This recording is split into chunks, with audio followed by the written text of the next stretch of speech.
한국은행이 수조 원을 쏟아부었습니다. 금리는 내려가야 정상입니다. 경제학의 기본 원리죠. 돈이 흔해지면 돈의 가치를 나타내는 금리는 떨어져야 합니다.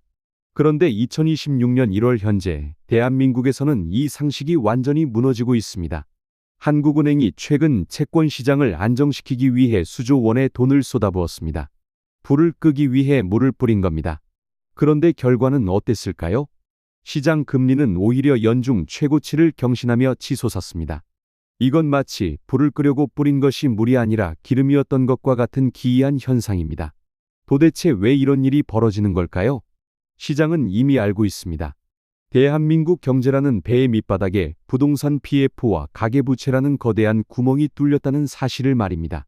오늘 이 영상에서는 2026년 대한민국이 직면한 진짜 위기의 실체를 낱낱이 파헤쳐 보겠습니다. 첫 번째 위기, 바로 부동산 PF입니다. PF, 즉 프로젝트 파이낸싱은 부동산 개발 사업에 필요한 자금을 대출해주는 금융상품입니다. 문제는 이 PF가 지금 한국 경제 전체를 위협하는 시한폭탄이 되어버렸다는 겁니다. 2022년 레고랜드 사태 이후 부동산 PF 부실 규모는 무려 134조 원에 달합니다. 이건 단순한 숫자가 아닙니다. 우리 경제의 목을 조르는 암덩어리입니다. 특히 문제가 되는 건 브릿지론입니다. 브릿지론은 본 PF로 전환하기 전 땅을 사거나 초기 개발비를 빌려주는 단기 자금인데요. 분양시장이 얼어붙으면서 이 브릿지론이 본 PF로 전환되지 못하고 계속 만기만 연장되고 있습니다. 문제를 뒤로 미루고 있는 거죠. 그런데 이 문제가 더 이상 숨길 수 없는 수준까지 왔습니다. 지방은행과 저축은행들이 특히 위험합니다. 이들은 PF 대출 비중이 높은데 충격을 흡수할 여력은 부족합니다. 작은 신호만으로도 뱅크런, 즉 대규모 예금 인출 사태가 벌어질 수 있습니다. 그리고 지난해 충격적인 일이 벌어졌습니다. 국내 부동산 디벨로퍼, 즉 시행사 수가 전년 대비 330곳이나 줄어들었습니다. 신규 등록 업체보다 폐업하는 업체가 훨씬 많았다는 겁니다. 이건 단순한 업황 부진이 아닙니다. 부동산 생태계 전체가 무너지고 있다는 신호입니다. PF 리스크의 가장 큰 문제는 부실이 즉각 드러나지 않는다는 겁니다. 만기 연장과 재조정을 통해 계속 지연되다가 한계에 다다르면 한 번에 터집니다. 그리고 그 시점이 바로 지금 2026년입니다. 부동산 PF는 구조적으로 복잡합니다. 토지 매입 단계의 브릿지론에서 출발해본 PF로 전환되는 다단계 구조를 갖추고 있죠. 이 과정에서 분양률, 분양가, 금리 수준, 공사비, 인허가 일정 중 어느 하나만 어긋나도 사업 전체의 수익성이 흔들립니다. 저금리와 부동산 상승기에는 이러한 위험이 분양 호조와 자산 가격 상승으로 가려졌습니다. 하지만 지금은 다릅니다. 금리 상승과 분양시장 둔화가 동시에 진행되면서 구조적 취약성이 그대로 노출되고 있습니다. 특히 브릿지론 단계에 적체된 위험은 PF 리스크의 핵심 고리입니다. 브릿지론은 단기 자금으로 설계돼 본 PF 전환을 전제로 하지만 분양시장 침체로 전환이 지연되거나 무산되는 사례가 늘고 있습니다. 만기 연장과 차환이 반복되면서 장부상 부실이 지연 인식되는 경향이 강합니다. 문제가 누적되다 한 번에 터질 가능성이 크다는 겁니다. 두 번째 위기는 바로 가계부채입니다. 여러분, 혹시 2021년의 영끌 열풍을 기억하시나요? 당시 기준금리는 0.5%였습니다. 정부는 부동산 대책을 쏟아냈지만 사람들은 저금리를 이용해 영혼까지 끌어모아 집을 샀습니다. 당시 2%대 저금리로 5년 고정금리 주택담보대출을 받았던 분들 많으실 겁니다. 그런데 지금은 어떻습니까? 기준금리는 2.5%, 실제 대출 금리는 6%를 넘습니다. 그리고 바로 올해 2026년부터 그 5년 고정금리가 만기를 맞습니다. 2%였던 이자가 6%가 되는 순간 여러분의 가계는 버틸 수 있습니까? 최근 한국은행이 국회에 제출한 자료를 보면 가계대출 차주 1인당 평균 잔액이 9,721만 원입니다. 1억 원 직전까지 온 겁니다. 이건 통계 작성 이후 최대치입니다. 더 충격적인 건 이 숫자가 2023년 2분기부터 9분기 연속 증가하고 있다는 겁니다. 멈추지 않고 계속 늘어나고 있다는 뜻입니다. 전체 가계대출 잔액은 어떨까요? 지난해 3분기 기준 1913조 원입니다. 사상 처음으로 1900조 원을 돌파했습니다. GDP 대비 가계 부채 비율은 89.7%입니다. 전 세계에서 이 비율이 90%를 넘는 나라는 캐나다 등 극소수입니다. 우리나라도 거의 그 수준에 도달했습니다.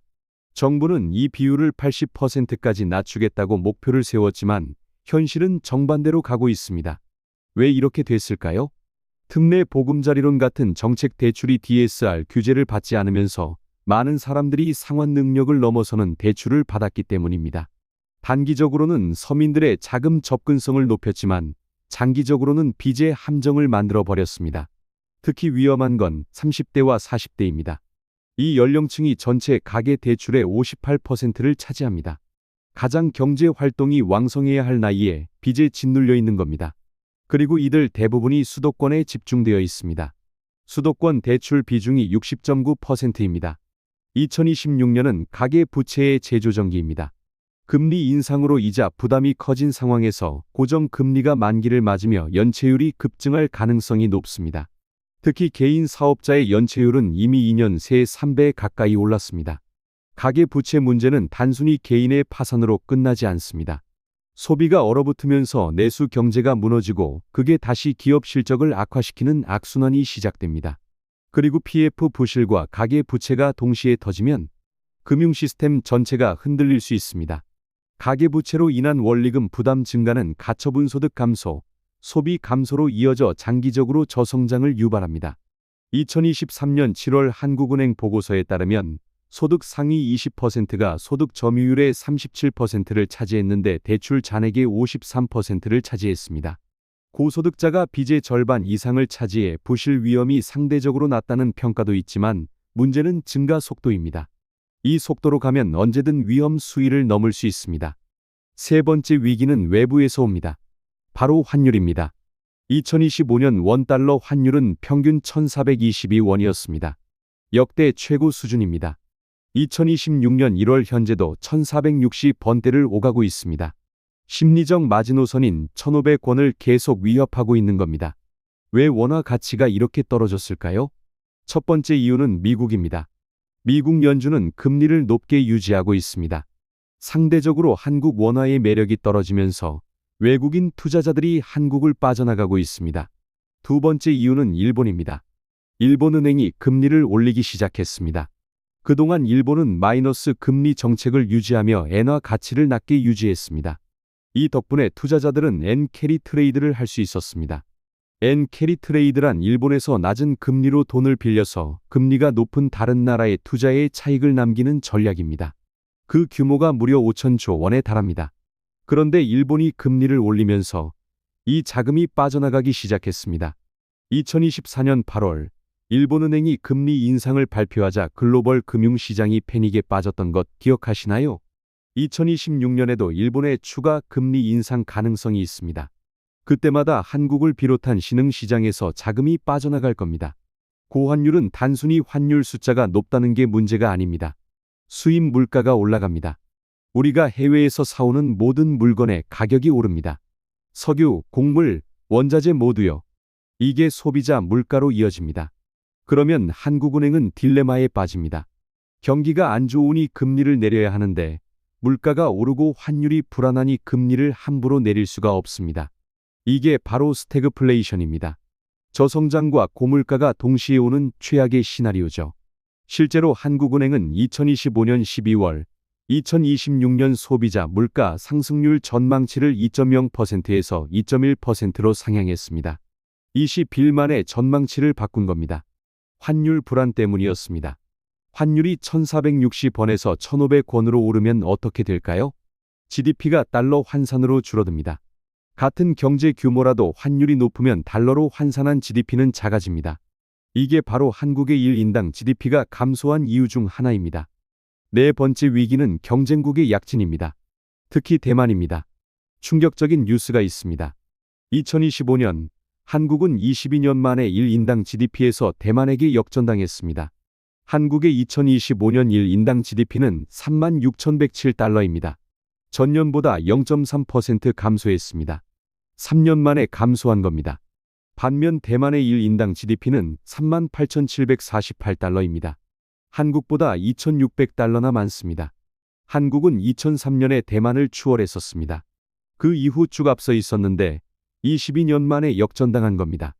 더 충격적인 건 대만은 2026년에 1인당 GDP 4만 달러를 돌파할 것으로 예상됩니다. 한국보다 최소 2년은 빠릅니다.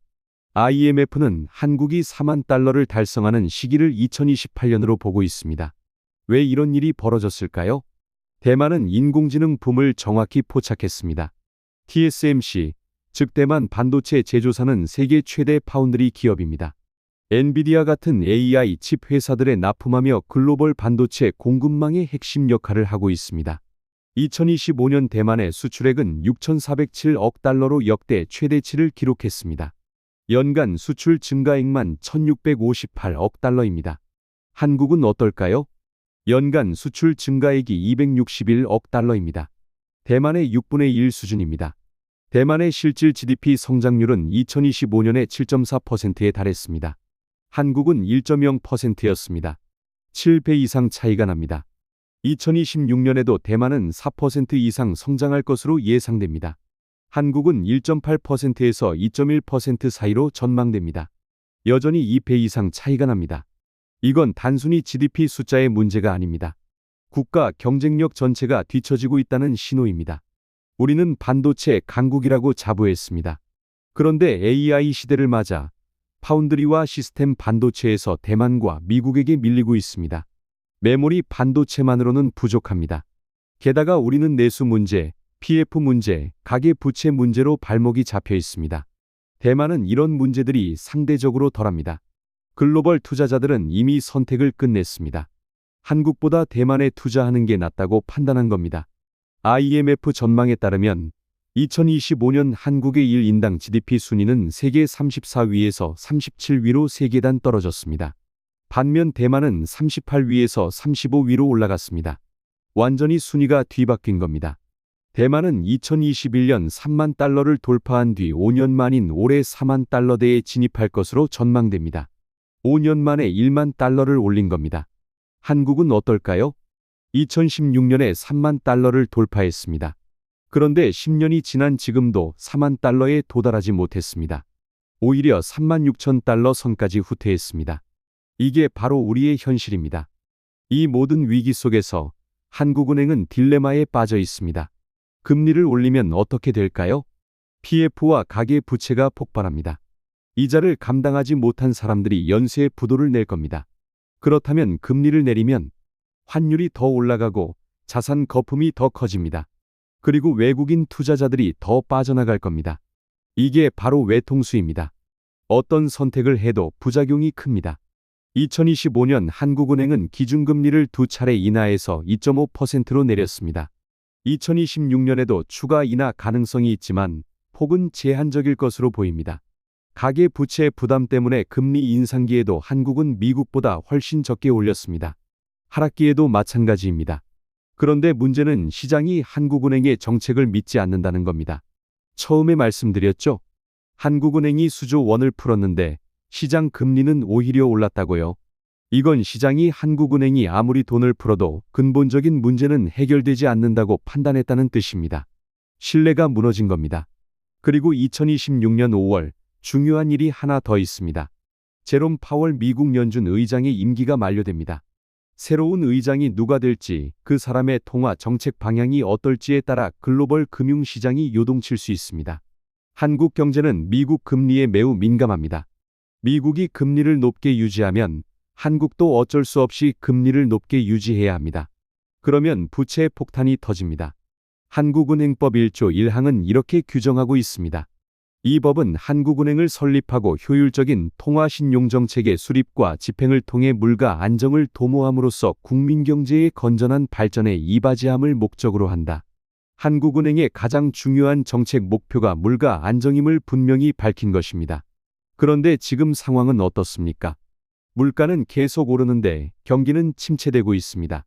금리를 내리자니 물가가 걱정이고 금리를 유지하자니 경기가 걱정입니다.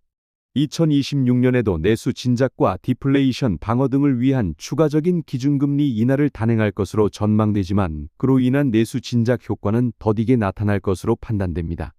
정부는 2026년을 한국 경제 대도약 원년으로 만들겠다고 발표했습니다.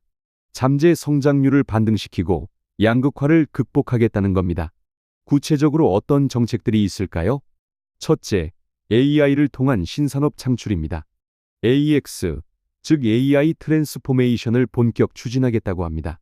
둘째, 탄소 중립 생태계 조성입니다. KGX 전략을 수립하겠다고 합니다. 셋째, 공급망 안정화입니다. 경제 안보와 공급망 리스크에 대응하기 위해 기금을 적극 운용하겠다고 합니다. 넷째, 한국형 국부펀드 설립입니다. 국가 전략 분야의 장기 투자를 활성화하겠다는 겁니다. 다섯째, 서비스 산업 육성입니다. 서비스 산업 발전 기본법 입법을 추진합니다. 여섯째, 재정 지출 확대입니다. 확장 재정을 통해 민간 소비를 늘리겠다는 전략입니다. 좋은 정책들입니다. 문제는 이게 당장의 위기를 막을 수 있느냐는 겁니다. PF 부실과 가계 부채는 지금 당장 터지려고 하는 시한폭탄입니다. AI 산업 육성은 중장기 전략이죠. 게다가 정치적 불확실성도 있습니다. 국회에서 예산안이 제대로 통과될 수 있을까요? 여야 대립이 심한 상황에서 정부의 정책이 제대로 실행될 수 있을까요? 많은 전문가들이 우려하는 건 바로 이겁니다. 정부가 단기적인 불 끄기에만 급급하다가 근본적인 구조 개혁을 놓치는 게 아니냐는 거죠. 예를 들어 DSR 규제의 예외 조항들을 계속 유지하면서 어떻게 가계 부채를 줄일 수 있겠습니까? PF 부실을 제대로 인식하고 손실을 반영하는 대신 만기 연장으로 문제를 뒤로 미루면 어떻게 금융 시스템을 안정시킬 수 있겠습니까? 구조 조정은 고통스럽습니다. 하지만 피할 수 없다면 빨리 시작하는 게 낫습니다. 2026년 한국 경제는 리스크와의 싸움이 예상됩니다. 지경학적 리스크입니다. 마치 농사 짓는 사람이 홍수와 싸워야 하고 집을 짓는 사람이 지진을 이겨내야 하는 듯한 상황입니다. 지경학적 분절화의 시대가 왔습니다. 세계화의 시대가 가고 경제적 수단을 사용해 정치적 목표를 달성하는 시대가 온 겁니다. 그렇다면 우리 개인은 어떻게 해야 할까요? 막연한 공포에 떨기보다는 스스로 경로를 수정하는 현명한 운전자가 되어야 합니다. 제가 여러분께 경제 생존 계기판 5가지를 드리겠습니다. 첫째, 국고채 10년물 금리입니다. 이게 4%를 넘는지 확인하십시오. 넘으면 시장이 한국 경제의 장기 전망을 부정적으로 본다는 신호입니다. 둘째, 원달러 환율입니다. 1,500원 선을 돌파하는지 주시하십시오. 돌파하면 원화 가치 급락과 수입 물가 폭등이 시작됩니다. 셋째, 외환 보유고입니다. 우리의 실탄인 외환 보유고가 급감하고 있지는 않나요? 외환 보유고가 줄어든다는 건 외국인 투자자들이 빠져나가고 있다는 뜻입니다. 넷째, 제2금융권의 PF 연체율입니다. 이게 10%를 넘는지 보셔야 합니다. 넘으면 금융 시스템 전체로 부실이 확산될 수 있습니다. 다섯째, 외국인 순매수 동향입니다. 외국인들이 우리 주식과 채권을 팔고 도망치고 있지는 않은지 확인하십시오. 이 5가지 계기판이 빨간불을 켜기 시작하면 여러분도 방어 태세로 전환해야 합니다. 구체적으로 어떻게 해야 할까요? 첫째, 변동금리 대출을 갖고 계신 분들은 고정금리로 전환을 고려하십시오. 금리가 더 오를 가능성에 대비하는 겁니다. 둘째, 과도한 대출은 줄이십시오. 특히 DSR이 높은 분들은 지금부터라도 원금을 갚기 시작해야 합니다. 셋째, 비상금을 확보하십시오. 최소 6개월치 생활비는 현금성 자산으로 갖고 계셔야 합니다. 넷째, 자산을 다각화하십시오. 부동산에만 올인하지 마시고 주식, 채권, 현금 등으로 분산하십시오. 해외 자산도 고려해 볼 만합니다. 다섯째, 소득원을 다변화하십시오. 한 가지 수입원에만 의존하면 위험합니다. 부업이나 투자 수익 등 추가 소득원을 만드십시오.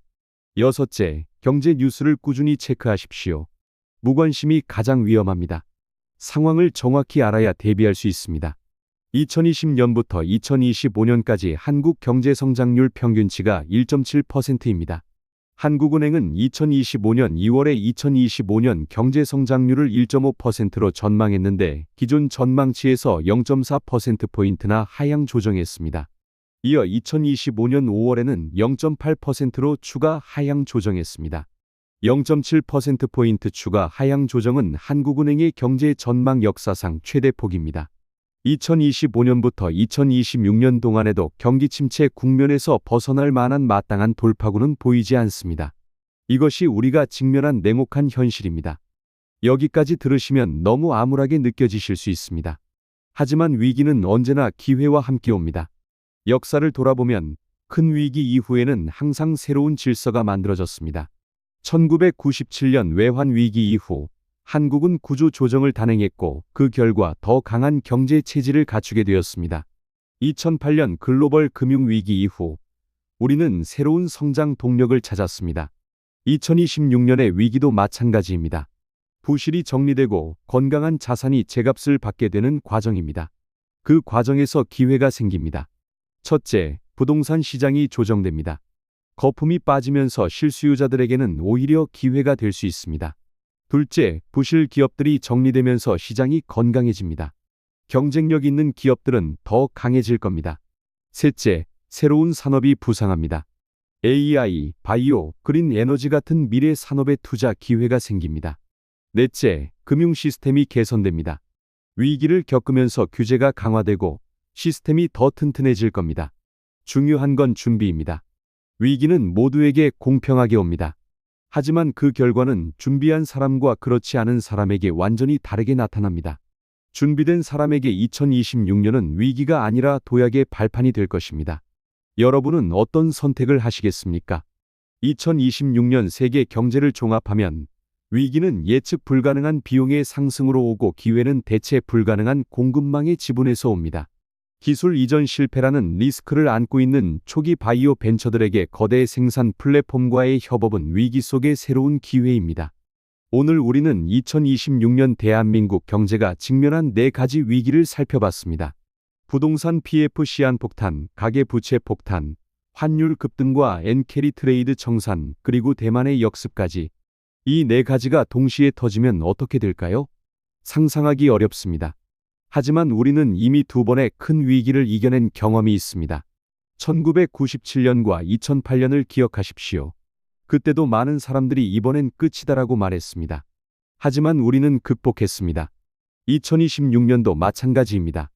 위기는 반드시 기회로 바뀔 겁니다. 다만 그 과정에서 준비한 사람과 그렇지 않은 사람의 차이가 벌어질 뿐입니다. 여러분의 경제 계기판을 오늘부터 책상 위에 올려두십시오. 국고채 10년물 금리, 원달러 환율, 외환 보유고, PF 연체율, 외국인 순매수 동향. 이 5가지를 매일 체크하십시오. 그리고 빨간불이 켜지기 시작하면 즉시 방어 태세로 전환하십시오. 금리를 올리면 부채에 짓눌린 서민 경제와 프로젝트 파이낸싱 리스크가 폭발하고 내리자니 자산 거품과 환율 붕괴가 기다리고 있습니다.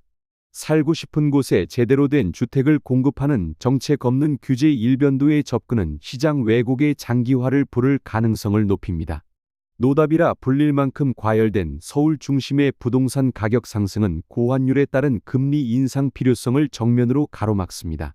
2026년 한국 금융의 좌표는 자산 가격의 비정상적 비대와 실물 경제의 위축 사이에서 아슬아슬한 균형을 잡아야 하는 절체절명의 시기입니다.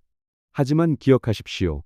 위기는 언제나 파괴의 얼굴로 찾아오지만 그 이면에는 부실이 정리되고 건강한 자산이 제값을 받는 기회의 얼굴도 숨어 있습니다. 경제 이슈하기 여러분의 든든한 길잡이가 되어드리겠습니다. 오늘 내용이 유익하셨다면 구독과 좋아요 부탁드립니다. 세상의 모든 경제 이슈하기였습니다. 감사합니다.